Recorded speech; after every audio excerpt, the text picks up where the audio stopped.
Hello everyone.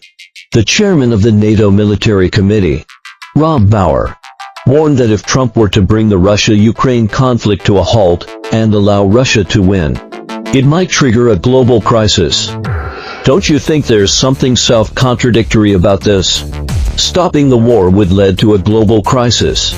I feel like my brain can't quite figure it out. Then why did this guy say such a thing? Firstly, I think it's about creating the narrative of the Russian threat, which is similar to what Zeal and Sky has been saying. The idea that Russia is now invading Ukraine and will invade the whole of Europe next is equally alarmist. They are equally trying hard to drag others into the mess, turning a local issue into a global one and portraying the crisis of an individual country as a global crisis. It's obvious that they are treating people all over the world as fools.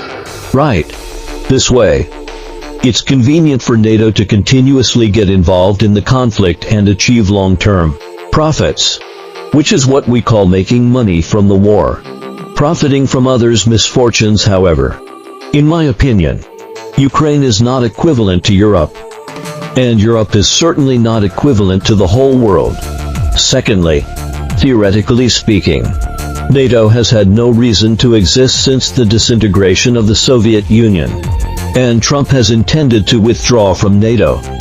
Wouldn't that be a disaster for NATO and would inevitably harm the interests of many people?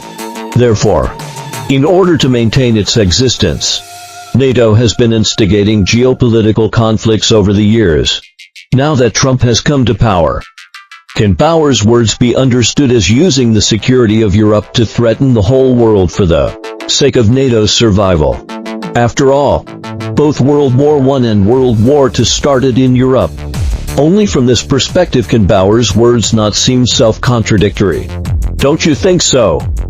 It's worth mentioning that, at the same time, the Secretary General of NATO also said that if Ukraine were handed over to Russia, the United States would be driven out of NATO.